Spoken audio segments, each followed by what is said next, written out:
So, what game are we playing today, Mr. Moriarty? Mad Games Tycoon.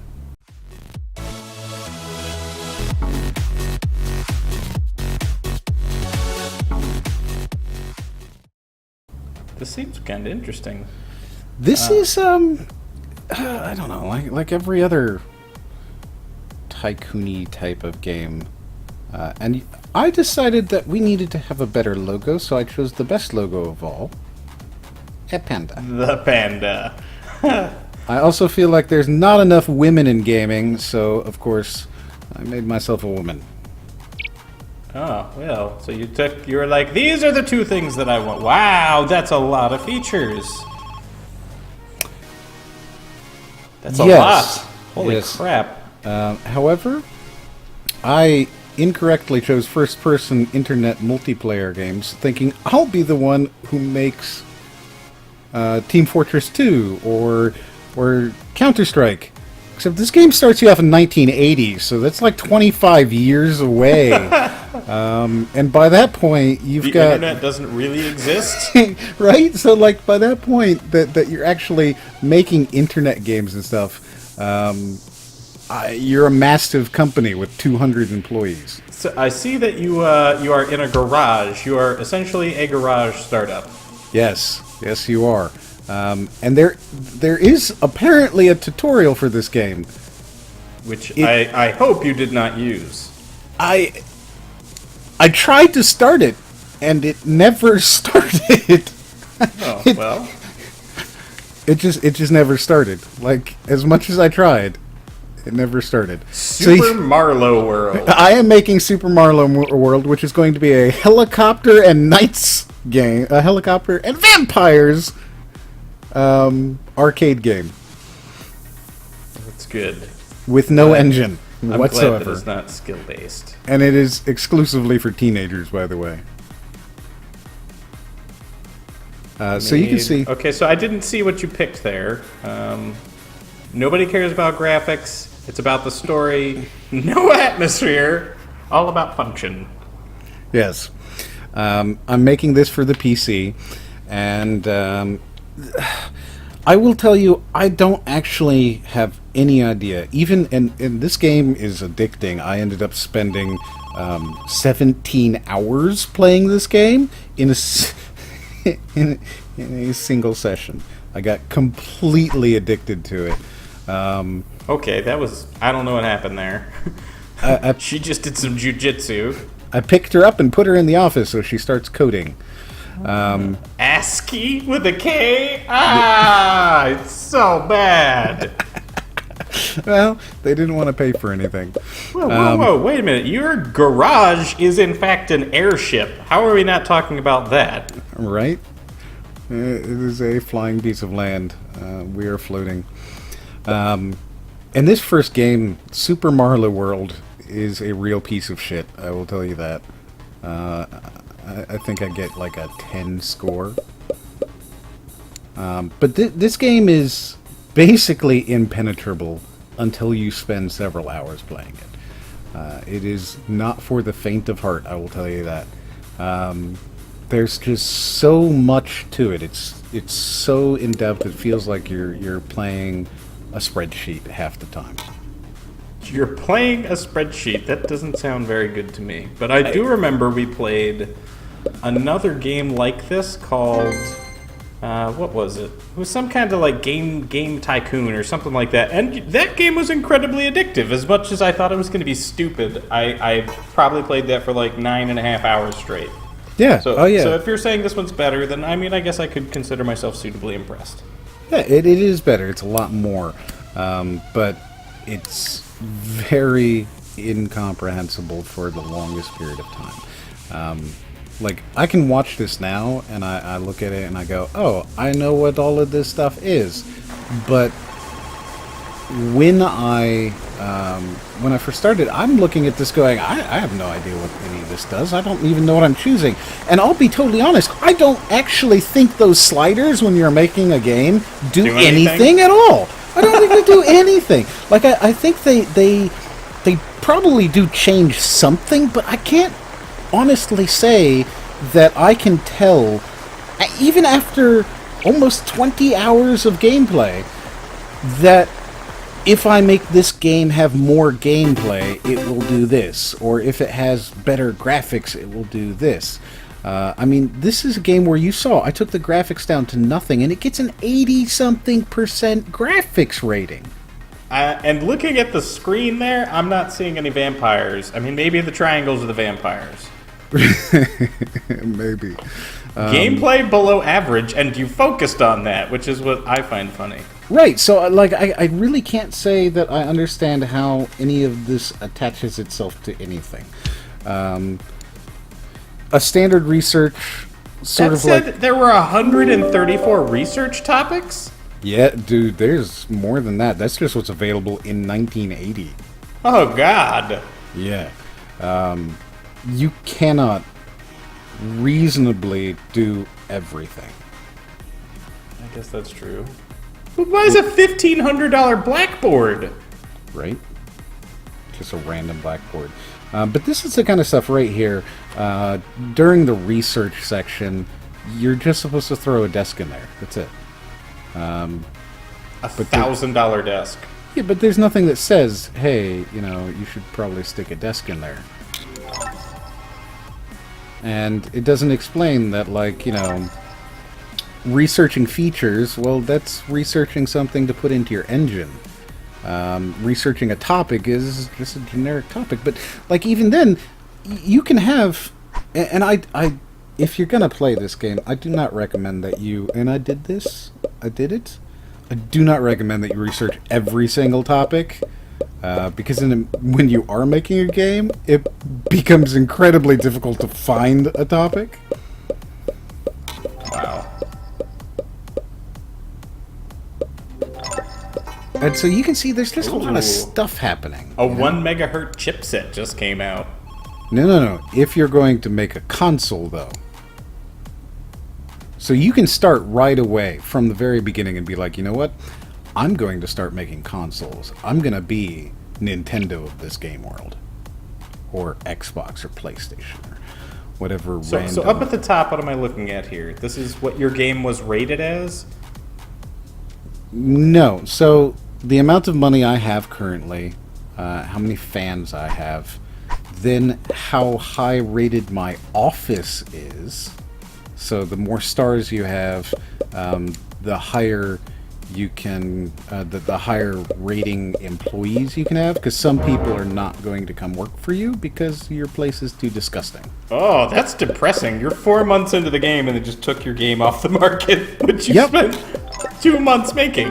Yes, I'm also... That's annoying. It will decide for you when your game gets to come off the market. Now, I understand that when you have a publisher. But later on in the game, when you are the publisher, it will also decide to take a game off the market for you. I don't appreciate that in the slightest. Especially because it eventually took my MMO off the market, which I was making a pretty healthy monthly amount from.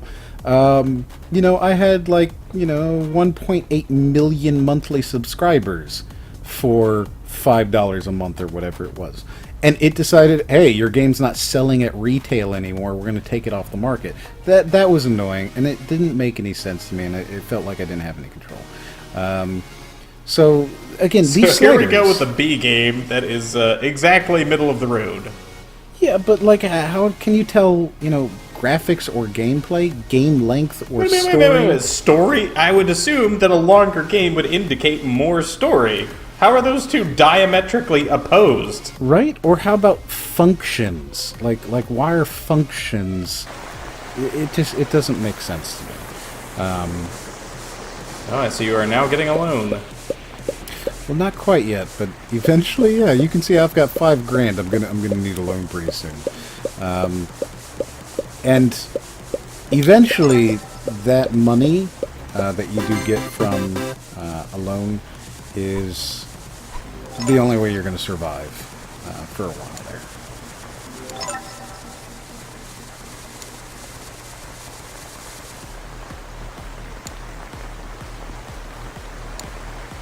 Ah, RPG.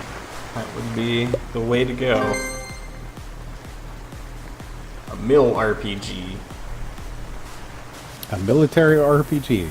Sure. This seems like some very slow progress for a minute here. Yes. Well, so if you look in the upper left-hand corner, you can see the little yellow dots, right? Each one of those little yellow dots is essentially a day. There's only like 4 days in a week.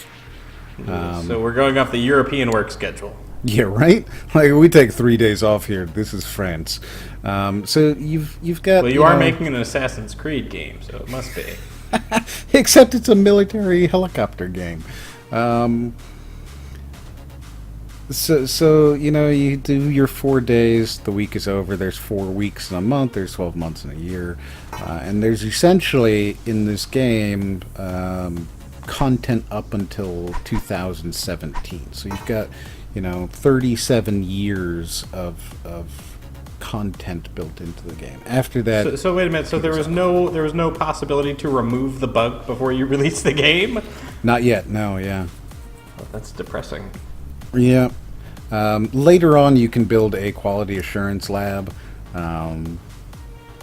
You can release a patch. You can do that right away, but at first you can't actually remove bugs until after the game's been released. And this one is universally hated. It's just very bleh. Now its overall rating is still higher, but it's just kind of accepted as being bleh. Oh, so you might have to make a game engine. And I recommend that you do, because otherwise you're giving away anywhere from 20, as you can see, 20% of your profit, all the way up to 50% of your profit to some other game company. And personally, I wouldn't want to do that. So if you make your own engine, you get to keep that extra amount of money. It definitely makes sense to do that. Oh, I see. Yes, there's a buy engine option. So I just gave this company $10,000 to have their engine, whereas I could have made an engine that was exactly the same. I did eventually go with the Unity or Unreal business model right from the beginning. I charge you nothing to use my engine. I just want a percentage of the gross. 16 grand for music. Good googly moogly. Yeah. That's more money than you have. Yeah. I feel like they're about to take your game off the market. Yep. And they sure did. Sure did. Net profit, -6 grand. Yep. Yeah. Yeah, it's kind of a pain in the ass. That's the thing. Like, I get why a developer would do it. Or a publisher, rather, would do it. But, like, later on, I become the publisher. Why the hell would I take my own game off the market if it's making me any money at all? Yeah, that makes sense. Right? So, this was my first major mistake. I really should have gone ahead and built my own... Avenge me! I should have gone and built my own, and I didn't. And that is really my mistake. Ooh, those are some expensive dev kits. Yeah, they get more and more and more and more and more. And of course, I choose the random one that dies out within 6 months. Yeah, I made a lot of mistakes in this, but whatever. Beginner friendly, and this is for adults. I like it. And I decided, you know what? This is a $52,000 game. Yeah, and it's already. It's a piece of crap. And let's get some money, guys. The other weird thing is that, like, you pay a monthly amount to the bank anytime you borrow from them, but it never comes off the amount you owe them. You're just, like, if you don't pay them back, they will just always take money from you. That really sucks. I feel like maybe that's not how borrowing money from a bank works. But I guess I understand, kind of. I'm sure it's just difficult to code in. But then you look at all the complexity in the rest of this game, and I just don't understand that kind of an oversight. Maybe it's just interest. So there are different publishers that have different strengths. They have different market share. They will pay you more money. And you can kind of, go along with that. You see, this one, I think... I don't understand what my decisions in the sliders had to do with that. Nothing. Nothing. And you are now making another game to lose more money, I presume. A helicopter arcade game. This one's actually military vampires. Ugly Joe.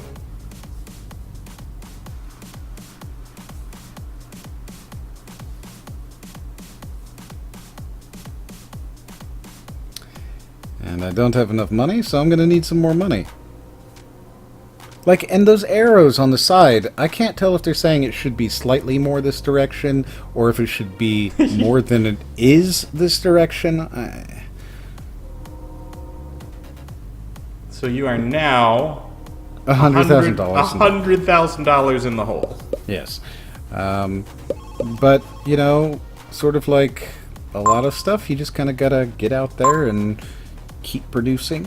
I'm pretty sure I won worst game of the year. Yeah.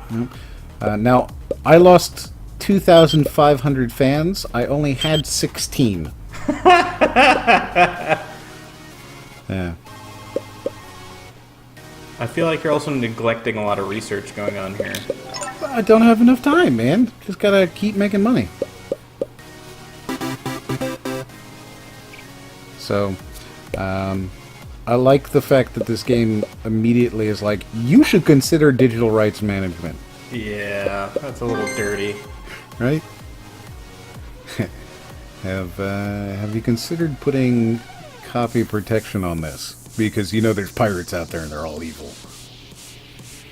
So again, market strength, relationships, I don't really know how that affects anything, and it doesn't feel like they tell you how it affects anything. This game I put out, it gets a terrible rating. Ooh, I think it's the worst rating I have, but I also think it is profitable in the end. That's disturbing. Right? So, there's a lot of stuff there that I'm not sure what's going on there. But, once again, I really do think this is an in-depth, cool game, and I think that if you're going to play a Tycoon game about making video games, you might as well get the one that allows you to do everything. This really does allow you to do everything. The only thing that I couldn't figure out how to do was how to become Steam. Later on, when you've got 25,000 square foot office buildings with 400 giant server racks that hold 20 million users concurrently. I could not figure out how I could turn that and host other people's stuff. I had all this open space on my servers, and I really felt like I should have had the ability to, say, hey.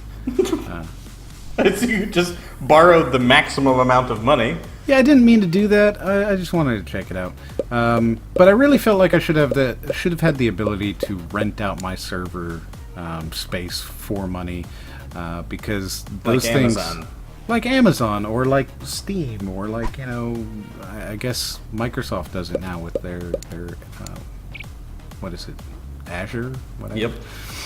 So, I felt I should have had that ability, and I could have... Whoa. How much does that get? $8,000. That's a year or a month?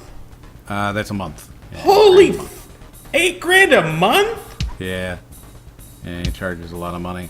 But here's the one... If I can give you no other advice, buy the best programmers in the beginning. In fact, hire as much staff as you possibly can, because you can just have them churning shit out nonstop.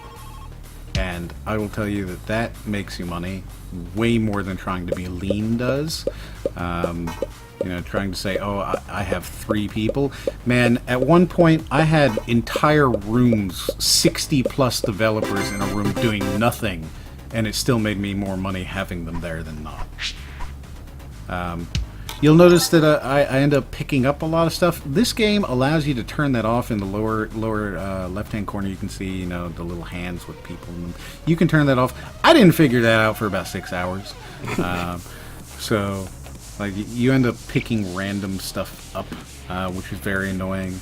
I'm glad that, you know, they know that's annoying. Apparently, a lot of people complain about the phone as well, that just randomly goes brrr as loud as possible. So I feel that is slightly annoying as well. It's loud, yeah. But, like, you know, the sliders, man, I don't understand. There should be, like, you know, especially after some you type make, of value next to them or whatever, and especially after you make enough games in a certain. You just made a $90,000 piece of crap game. Yep. But I feel like, you know, there should be, maybe not in the beginning, I get that, but something in research or some way of knowing what's the right choice. You know, if I increase the gameplay to you know, the detriment of the graphics, well, that's okay because it's an RPG, you know? Or whatever. I don't know. I feel like that just needed a lot more done to it. I'm not sure. I think this is an early access game, so maybe that's not there yet, though I'm actually not positive. Maybe this is a moment where we will excuse me, and I shall go typity-tappity to go find out. Is this an early access game? He's sword fishing. It is. It is an early access game, so that makes a lot of sense. And then, you know, they'll change things, and hopefully they'll change these, because this game's a lot of fun. It's so much fun. But there's things that you can't do, or that aren't explained, or whatever. Like maybe pop-ups. Pop-ups over things. You think that would help? Oh, there are pop-ups. Yeah, there's little pop-ups that don't tell you anything. This is where you set the genre. Thanks. Right. No, really, I want it to say... you know, here is a green zone and a red zone with regards to with regards to what this game should be based off of our market research. You know what I mean? Why isn't there a market research ability? There's got to be something there.